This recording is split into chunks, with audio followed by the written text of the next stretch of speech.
امام احمد بن حنبل نے کہا کہ کیا تم نے حدیث سنی ہے؟ کہا کہ ہم نے سنی ہے، لیکن اس بات سے کیا تعلق ہے؟ علی ہے جو جنت و جہنم کو تقسیم کرنے والے ہیں، کا تعلق اس طرح سے ہے، اب تشریف رکھیے، تعلق اس طرح سے ہے، اور فرمائیے کہ جب فیصلہ ہو گیا کہ علی سے کوئی مومن کے علاوہ محبت کر نہیں سکتا تو کہا این المومن، امام احمد بن حنبل نے سوال کیا این المومن، مومن کہاں ہوگا یہ بتاؤ؟ کہا فی الجنہ، مومن جنت میں ہوگا۔ وَأَيْنَ الْمُنَافِقُ، منافق کہاں ہوگا؟ کہا فی النار، کہ جب مومن جنت میں ہوگا اور علی سے کوئی مومن کے علاوہ محبت کر نہیں سکتا، اور منافق جہنم میں ہوگا اور علی سے کوئی منافق کے علاوہ بغض رکھ نہیں سکتا، تو پھر فیصلہ ہو گیا کہ محبت علی ہی تو ہے جو جنت اور جہنم کو تقسیم کرنے والی ہے۔ تو کسی فارسی شاعر نے، آیت اللہ ناصر مکارم شیرازی لکھتے ہیں تفسیر نمونہ میں، کسی فارسی شاعر نے شعر کہا گر معاملہ حشر با علی، اگر حشر میں فیصلہ علی ہی کرنے والے ہیں تو ہر سے دلت بخواہد گناہ کن، جتنے مرضی چاہ گناہ کرو، علی ہیں بخشوا دیں گے۔ یہ خالی ہمارے یہاں نہیں ہوتا ایسا، یہ ہر جگہ کا معاملہ ایسا ہے، وہاں بھی ایسی شاعری کہی جاتی ہے، البتہ کم ہے، چونکہ علماء موجود ہیں، وہ مراجعین کرام موجود ہیں، لہذا کم ہے، لیکن ہے۔ کہتا ہے کہ امیر المومنین خواب میں تشریف لاتے ہیں میرے، وہ فارسی شاعر کہتا ہے، اور مولا نے غضبناک انداز میں کہا کہ اپنے شعر کی اصلاح کر تو نے شعر غلط کہا ہے۔ اس نے کہا کہ مولا کیا کہوں؟ مولا نے کہا تو نے پہلا مصرع بالکل ٹھیک کہا ہے، گر معاملہ حشر با علی، اگر حشر کا معاملہ علی کے ساتھ ہے، میرے ہی ساتھ ہے، یہ تو نے ٹھیک کہا ہے، دوسرے مصرے کی اصلاح کر۔ نے کہا مولا کیا لکھوں؟ مولا نے کہا شعر ایسے لکھ، گر معاملہ حشر با علی از رخ علی شرم کن و کمتر گناہ کن،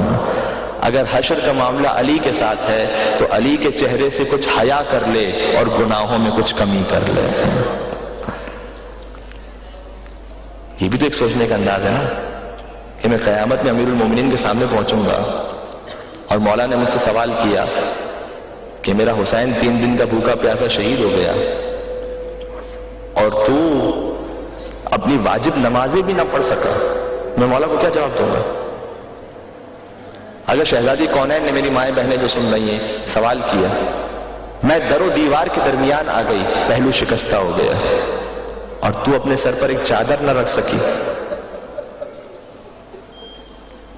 تو کسی ماں بہن کے پاس جواب ہے کہ وہ کہہ سکے ہماری مستورات؟ بی بی زہرا سے کیا جواب دیں گے؟ بی بی نے فقط سمجھا، میں جنت جہنم کی بات ہی نہیں کر رہا، انشاءاللہ جنت تو ملے گی، لیکن اگر امیر المومنین نے سوال کیا تو میں کیا جواب دوں گا؟ بی بی زہرا نے سوال کیا، ہم کیا جواب دیں گے؟ بس اس جواب کی خاطر جب بھی کوئی عمل کرنے لگے پہلے سوچ لیں قیامت کے دن علی سے ملنا ہے، علی کا سامنا کر سکوں گا اس عمل کے ساتھ یا نہیں؟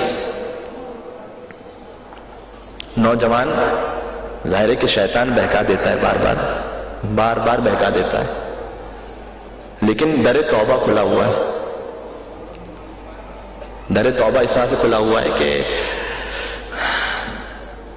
بلکہ دعا کا جملہ ہے، پروردگارا اب تو مجھے شرم آتی ہے، میں نے اتنی مرتبہ توبہ کی اور اتنی مرتبہ توبہ کو توڑ دیا کہ مجھے شرم آتی ہے کہ میں تیرے سامنے پھر سے آؤں، لیکن اللہ پسند کرتا ہے، چاہے توبہ آپ نے خدا نہ خواستہ کسی نے توڑی ہے توبہ، پھر آئیے اللہ کی بارگاہ میں، اہل بیت کا وسیلہ لے کر وہ بار بار قبول کرتے ہیں۔ برحمتك يا أرحم الراحمين وصلى الله على محمد وآله الطاهرين